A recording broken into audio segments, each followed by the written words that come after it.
dele. Bom, então continuando aqui. Tinha saído, continuando. Então o que aconteceu? Por que Jonas não queria pregar para aquele povo?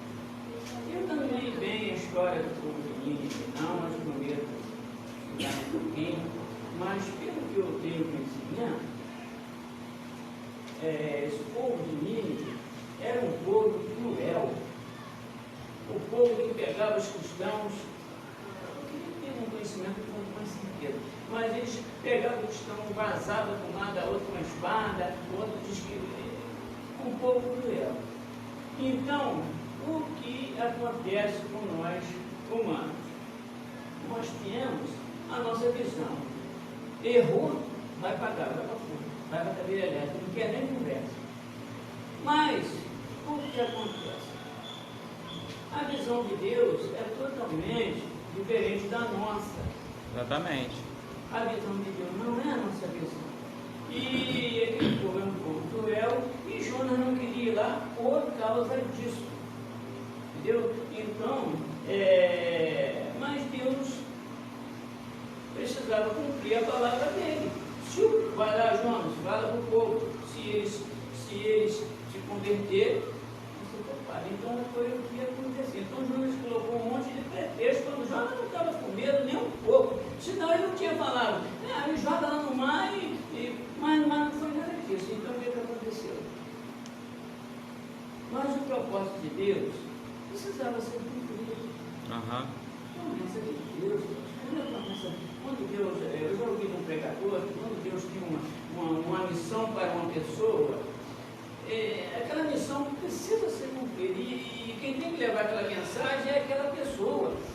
Então, ele pode chegar lá tudo arrebentado, pode acontecer, mas a palavra de Deus, a promessa de Deus vai ser cumprida. Então, Jonas passou por aquilo tudo, mas Jonas entendeu também que ele precisava levar aquela mensagem. Apesar dele não querer, era Deus que estava direcionando a ele.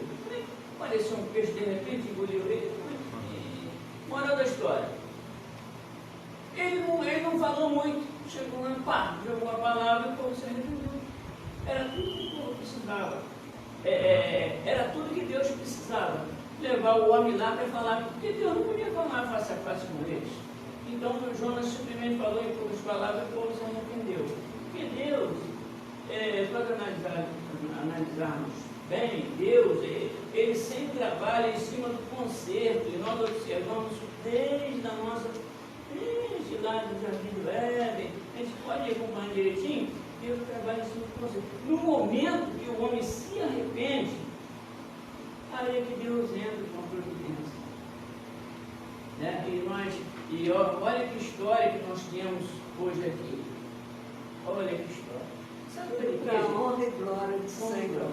Eu vou contar uma história bem pessoal aqui, que aconteceu comigo. Aí eu moro em frente à praça. E eu tinha um período com um lugar muito atormentado, muito barulho. E, gente, o que acontece com a gente? Olha só como é que acontece. Eu estava tão conhecido numa época que eu queria vender a casa. Muito barulho, eu não conseguia dormir, eu acordava cedo para trabalhar. E eu falava assim, mas que dá no nervo. Eu falava assim, Senhor, o som daqueles caras, por que aquele som não enguiça? A gente bota um negócio aqui, reclama, bota um som aqui. Aquele som daqueles camaradas não dá um defeito. Dá vontade de chegar lá e falar e tomar uma atitude. Então, gente, nós, seres humanos, nós temos essa reação. Mas Deus é longânimo. Será que isso não acontece nos nossos dias hoje? Claro que acontece. A Bíblia diz que os nossos dias seríamos como os dias de Noé. A gente prega a palavra, fala para eles, meu amigo, você precisa de Jesus, meu amigo. Mas eles não estão nem aí. Nem aí. Aí, quando a pessoa ele depara com a dificuldade, né, tantas coisas acontecem na nossa vida, a gente fica assim, mas por que Deus permite isso? Por que Deus está fazendo isso comigo? E nós, muitas das vezes, não paramos para observar que aquilo que está se passando conosco são problemas das nossas próprias consequências, das nossas próprias atitudes. E muitas das vezes tem que acontecer esse problema para que nós nos direcionamos para Deus, para que voltamos para Deus. Então, conforme se diz, muitos não vêm pela... muitos vêm pela dor, não, e outros, uns vêm pelo amor, né? E outros vêm pela dor. Muitas vezes tem que acontecer um problema desse. Então, a palavra de Deus foi direcionada para o povo. Então, interessante, começou pelo rei. O rei se converteu e o povo todo se voltaram para ele. E foi poupada aquela nação. Promessa de Deus, propósito de Deus. Nós somos assim. Eu costumo dizer que nós temos dificuldade em crer e obedecer. Só obedecemos quando a gente vê os fatos realizar, entendeu? Nas nossas vidas. Gente, é assim que acontece. Mas Deus sabe todas as coisas, e Deus é longânimo, e é amoroso, e enfim. Mas Deus tem um propósito dele para cada um de nós que estamos aqui, para militarmos, para pregarmos a palavra de Deus, levar avante o Evangelho. O perdão de Deus ele é escandaloso, né? Então, mas o motivo de Jonas não ter ido é porque o povo era cruel, mas ele não queria pregar para outro povo que não fosse Israel. O profeta de Israel, ele era nacionalista. O que é uma pessoa nacionalista? Ela quer defender a sua nação, ela não quer saber das outras nações. Então, eles profetizavam ali entre eles. Então, isso foi também uma quebra de tabu. Foi uma quebra de paradigma também, né? E ele foi mesmo sem vontade. Isso que realmente o Eli falou, ok? Então o próximo profeta aí foi o profeta Miqueias. Deus julga seu povo por causa dos seus pecados, mas promete que o perdoará caso as pessoas se arrependam. Tornará a ter piedade de nós, lançará os nossos pecados nas profundezas do mar. Miqueias 7:19. Então, Miqueias vai retornar a profecia de Amós, né? Mostrando que o povo não seguiu os ensinamentos de Deus, não seguiu os ensinamentos da Torá. Então, ele vai terminar a profecia. Ele exorta o povo, mas ele vai terminar a profecia com uma oração engrandecendo o nome de Deus, mesmo, exaltando, uma oração de louvor a Deus. Ele alerta as nações, dizendo que elas vão ver o poder de Deus, e por causa da ação de Deus, eles vão reconhecer que a lei de Deus não é só para Israel, a lei de Deus é para todos. E ele vai falar também que Deus, ele vai olhar para os pequenos, vai olhar para os pobres, para aqueles que estão sendo humilhados, e vai fazer dos pequenos grandes. E ele diz também que surgiria um novo rei, e então uma profecia messiânica, né? Ele vai falar que virá um novo rei que vai vir de Belém Efrata, que era uma cidadezinha que não tinha muita importância, mostrando que dali ia sair um grande rei. E a gente sabe que dali saiu Jesus, lá de Belém Efrata. Jesus vai nascer ali, né? Que ele diz que essa pessoa que ia nascer ali, ela ia conhecer todos os ensinamentos dados por Moisés, ia conhecer toda a Torá, e não ia só conhecer, ia colocar em prática toda a Torá. Então é uma profecia. Ela não se cumpriu antes de Jesus. Ninguém cumpriu a Torá toda. Ninguém cumpriu. Ele está profetizando, dizendo que esse rei vai cumprir toda a lei de Moisés, e seria um rei e um pastor que andaria nos caminhos de Deus, e que ia guiar o povo para habitar em segurança. E a profecia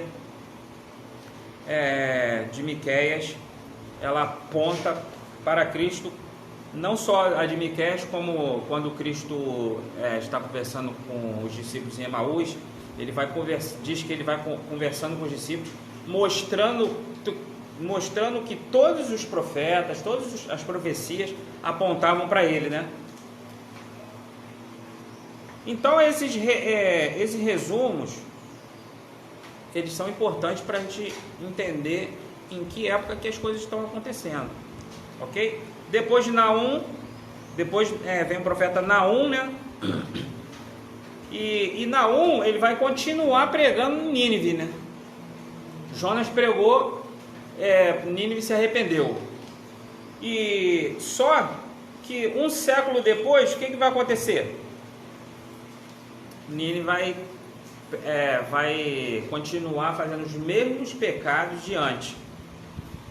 Então Naum, ele vai pregar para Nínive, vai falar como Nínive era antes, ela está sendo agora. Então, quem quer entender melhor o livro de Naum, tem que entender o livro de Jonas. Aí você lê o livro de Jonas, depois emenda no livro de Naum, porque o profeta Naum vai mostrar essa profecia para Nínive e vai apontar para o reino de Judá como um exemplo. Tá vendo o que aconteceu com Nínive? Vai acontecer com vocês também. Que se vocês não obedecerem, vocês vão ser levados para o cativeiro. O que aconteceu? Foram levados para o cativeiro. Deus levantou Nabucodonosor, o Império Babilônico veio e aconteceu justamente, eles foram levados cativo. Então, nesse período que ele está falando do povo de Judá, o povo continua errando. Então, não era só Nínive que errava. Judá também errava. Era idólatra, desobedecia a Deus. E aí, porque o que acontecia na cabeça do povo? Deus não vai julgar, não. Deus é bonzinho. Deus é tão bom que ele não vai mandar ninguém para o inferno. Tem uma pregação assim hoje, né? Deus é tão bom, ninguém vai para o inferno, não. Quando há esse sentimento assim, de impunidade, de que não vai haver julgamento, as pessoas continuam fazendo as coisas erradas. Então Judá estava fazendo coisa errada e o profeta Naum está falando, tá vendo o que aconteceu com Nínive? Eles foram destruídos, cara. Ele vai destruir vocês também. Mas eles não estavam acreditando. Eles continuavam fazendo as mesmas coisas. Igual acontece hoje, né? Então, o profeta Naum está mostrando, além de Deus ser zeloso, ele é justo. Ele vai julgar. A misericórdia dele, ele tem um limite. A misericórdia de Deus tem limite. Sabia disso? Quem concorda? Quem discorda que ela tem limite? Que ela se renova a cada manhã, mas um dia ela vai cessar, né? Quando Deus chama a pessoa, acabou. Aí vem o julgamento. Não adianta depois orar pelo morto, nem pagar a penitência, nem acender vela, nem nada. Então, não adianta que, mesmo que pareça que Deus demore em julgar as coisas, a ira de Deus, a sentença de Deus vem sobre todos, e Deus ele não inocenta a idolatria. Uma coisa que Deus não aceita é a idolatria, não suporta. Então Naum vai dizer que quem escapou da justiça divina, que ninguém escapou da justiça divina. E o problema de Judá era praticar os atos de Deus, e que Deus já tinha abominado já em outras nações, e eles estavam praticando a mesma coisa. Então Deus não aceita a justificativa do povo em dizer que Nínive não tinha sido julgada. Muitos diziam assim, não, Deus perdoou Nínive, eles se arrependeram, vai perdoar a gente também. né? Tem gente que fica barganhando assim com Deus, falando assim, poxa, não matou fulano, não julgou fulano, não aconteceu nada. É a mesma coisa de hoje, quando alguma pessoa comete uma injustiça, ou um corrupto, ou algo assim, né? As pessoas não acreditam no julgamento que, fulano roubou tanto e não aconteceu nada, então eu vou fazer também, não vai acontecer nada. Então, Naum, ele dá essa ênfase, que o perdão que foi dado a Nínive, mas ele mostrou que por eles terem ter voltado aos mesmos erros, Deus tinha acusado quando eles se arrependeram, mas depois eles foram destruídos. Ok? Depois vem Abacuque. Então, Abacuque, devemos confiar na providência de Deus, apesar das dificuldades. Abacuque 3, 17 e 18. Então, Abacuque, ele vai ser testemunha da queda dos assírios, né? Os assírios conquistaram, derrotaram, levaram o povo do norte cativeiro, né? E eles já estavam invadindo também a parte do sul, mas eles vão ser derrotados pelo Império Babilônico, né? Pelo Império de Nabucodonosor. Então a Babilônia vem e derrota Nínive. Olha que, se você for pegando a ordem cronológica, né, está acontecendo. Nínive era uma cidade poderosa, né? Aí o Jonas está falando numa época, eles se arrependeram. Depois Naum fala que depois Deus julgou, né? E agora, na época de Abacuque, os babilônios estão derrotando os assírios. E aí, como o Império Romano está crescendo, virou uma potência, né? Eles vão também invadir Judá, né? Então o profeta Abacuque está vendo a derrota de Nínive, e o livro de Abacuque é como se ele estivesse conversando com Deus, né? Ele está falando e Deus está respondendo ele, e ele está fazendo muitos questionamentos. Foi o lápis que caiu. Ele está fazendo muito questionamento a Deus, né? Tá perguntando para Deus numa forma de oração, né? Então ele está orando a Deus. Por que isso está acontecendo? Por que Babilônia está se erguendo como império? Porque Babilônia também era cruel, era um povo mau.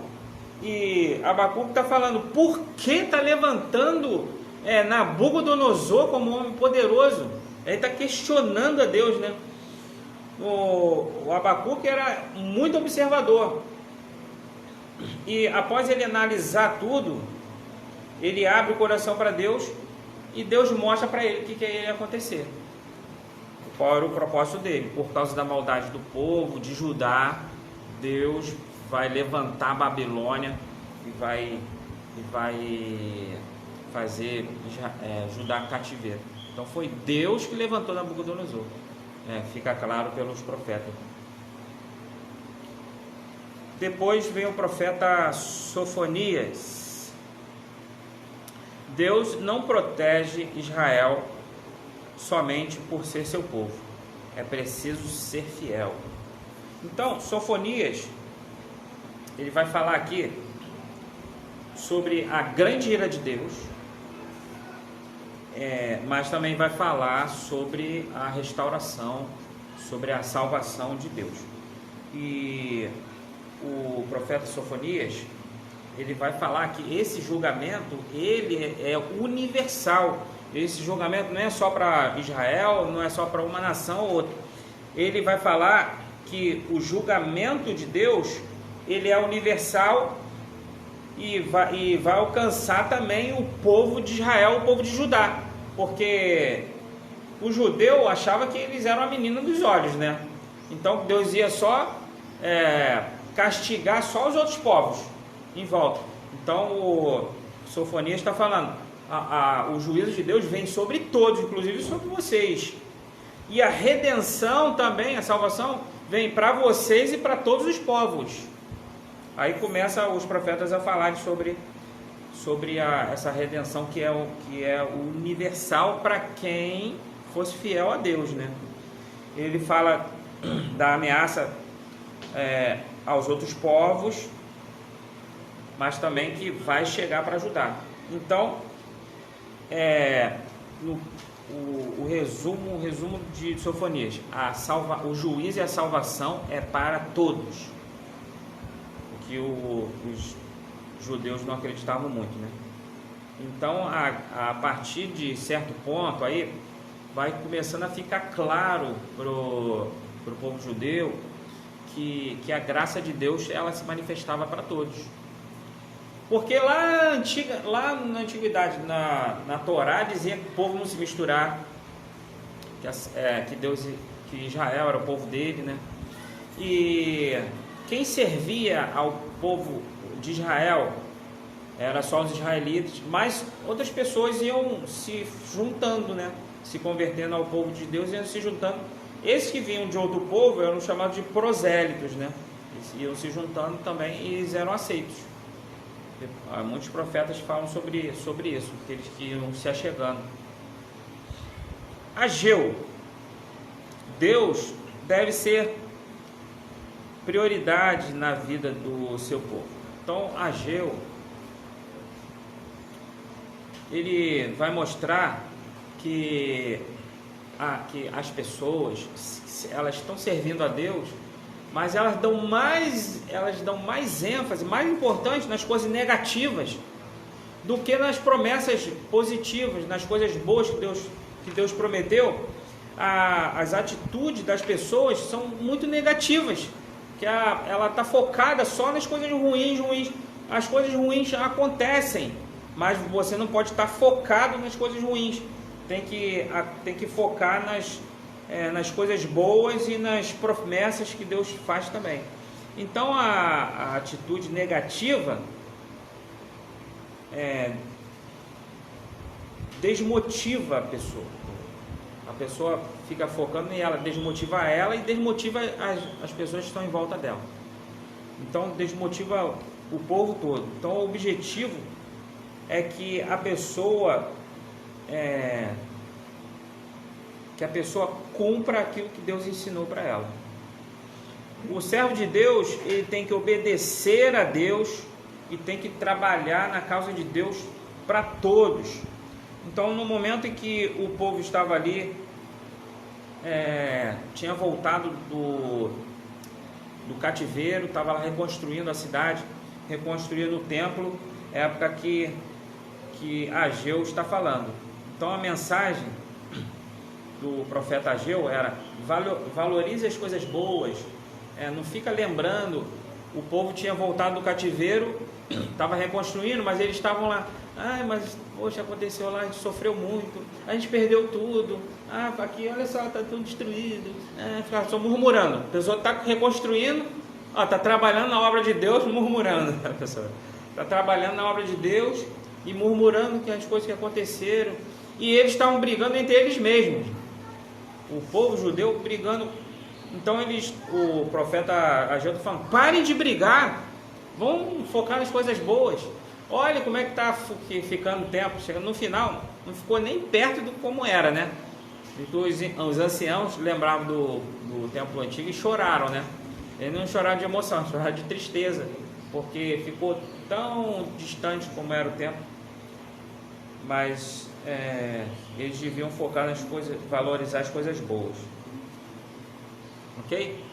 Penúltimo. Pastor, Fala. você tem uma parte que fala sobre o saco furado, né? Uhum. Recebia muito, mas parecia saco furado. Exatamente. A pessoa não sabe administrar as coisas, não tem controle, A né? casa deles era tudo painelada, né? Uhum. Tudo arrumadinho. Uhum. E a casa de Deus estava caindo os pedaços. Aí Deus reclama, né? Exatamente. Fala sobre isso. Porque uma pessoa avarenta, uma pessoa que gosta de dinheiro, que ama o dinheiro, ela nunca se satisfaz. A pessoa quer viver para satisfazer seus desejos, só seus prazeres, ela nunca se satisfará, nunca vai ficar satisfeita. Então tem gente que ganha muito, mas nunca está satisfeita, né? E quando a pessoa é fiel a Deus e é contribuinte com a obra de Deus, ela está mostrando uma coisa.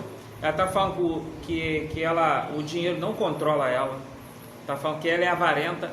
Então é uma mudança de atitude, uma mudança de espírito, que quando a pessoa é fiel na sua contribuição, ela é uma pessoa mais organizada, a sua vida tem uma harmonia melhor, porque o dinheiro não controla ela. Então, por isso a gente costuma dizer que 90% é mais do que 100%. Então, o dizimista ele é mais organizado com as coisas, né? Não é uma coisa mágica não, tá? Eu dou meu dízimo, eu vou ser abençoado. Não é porque a pessoa tem uma vida mais harmonizada, com mais harmonia. O verdadeiro, ele não trabalha muito, né? Apenas 4 meses, né? No ministério dele. Ele não ficou trabalhando. 4 meses ele trabalhou. Deu recado. Deu o recado dele e foi embora. Quem viu a história sabe disso. Sim. Inclusive, até o motivo de serem profetas menores, né? Que os mensagens são mais curtinhas, né? Já Isaías já pegou vários reis, né? Foi 4 reis, se eu não me engano, né? E Daniel pegou vários reis, né? Então foi um profeta que teve muitos escritos. Isso tem a ver muito também com a vocação, né, de cada um, com a dedicação, né? Mas foi rápido e objetivo, né? Onde que eu parei? Zacarias, né? Então, Zacarias, ele então vai denunciar os erros do povo, os erros que são antigos, né? Os pecados velhos do povo. Tem gente que fica no mesmo erro a vida toda. Tem gente que fica dando volta, andando em círculo, não sai daquele pecado, não sai daquele erro ali. Então ele começa a exortar o povo a buscar a Deus e largar os ídolos, largar os falsos profetas. O templo tinha sido reconstruído, então ele fala: agora vamos buscar a Deus, largue esses ídolos que vocês têm, largue esses falsos profetas, porque isso não agrada a Deus. Então Judá tem uma promessa dada por Zacarias, que ele seria referência para todas as nações. E tanto que Deus fala que de Judá sempre teria um rei. Deus não tiraria da descendência de Judá o trono. Inclusive o Messias veio de Judá, certo? O Messias não veio de Judá? Só que por que Deus escolheu Judá? Judá era melhor do que os outros? Judá era mais bonito, mais dedicado? Não é porque ele era Judá. O especial era a mensagem que Deus deu para Judá. A vocação que Deus deu para Judá. Então, Deus escolhe, não é porque a pessoa é melhor. Então, Zacarias deixa claro, ele diz: se o povo se voltar para Deus, se os líderes não forem desobedientes, se não aceitar mais os falsos profetas, se não aceitar idolatria, Deus vai derramar bênçãos sobre eles e vai aceitar as ofertas que eles trariam no templo, e Deus vai ouvir as suas orações. Então, servir a Deus e temer a Deus é que faz a diferença, né? Obedecer a Deus. E por último,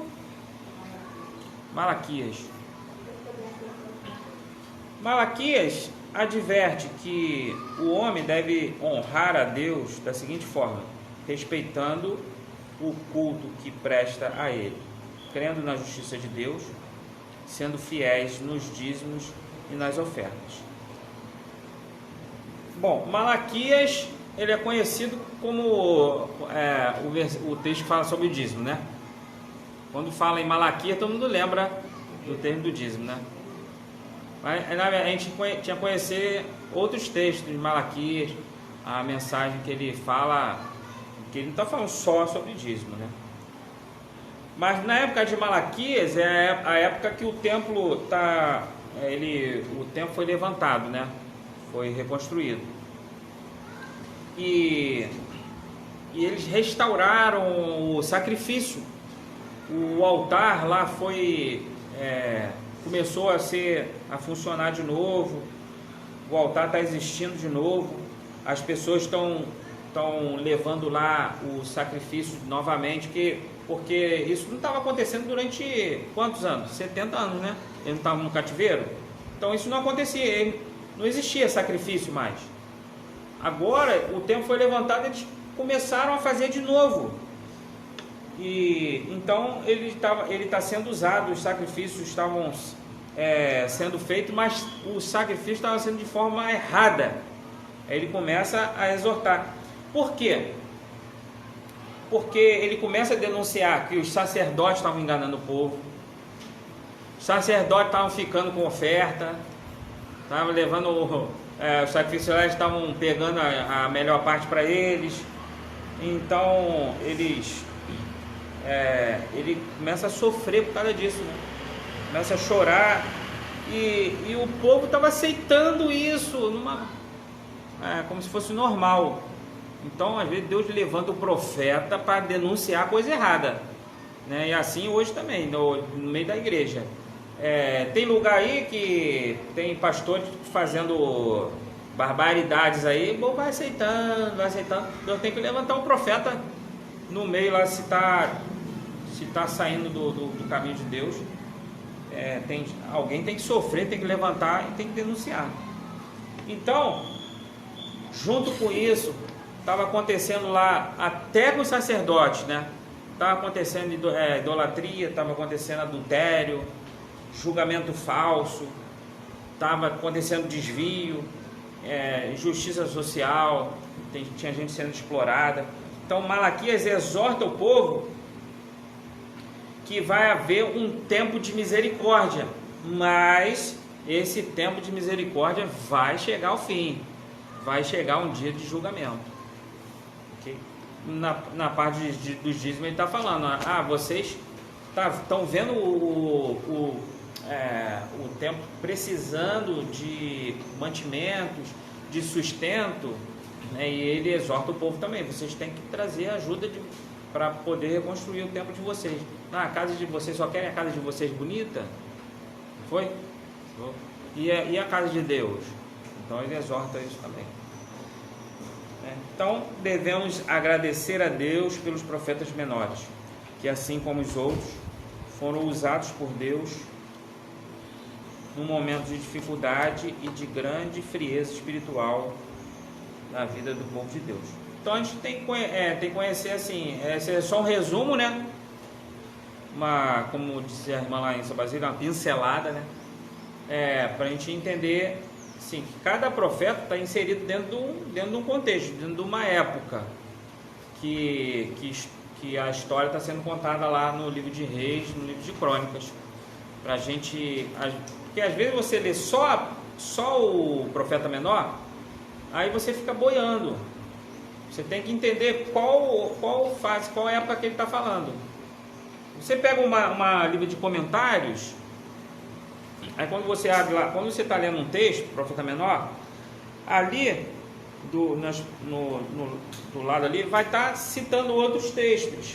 Normalmente vai falar do que faz lá no livro de Reis, está se referindo. Então, para você estudar um texto, profeta menor, você tem que ler a história lá nos Reis também.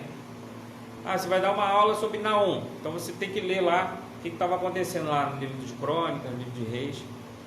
Tem que ler, se está na época da reconstrução, você tem que ler o livro de Esdras, o livro de Neemias, ok? Aí você entende todo o pano de fundo que está acontecendo ali, todo o contexto. Por isso a gente sempre fala assim, tem que entender o contexto. A gente fala contexto, mas outro significado, né? Amém? Perguntas para a gente concluir. Não? Então, estamos finalizando mais uma aula.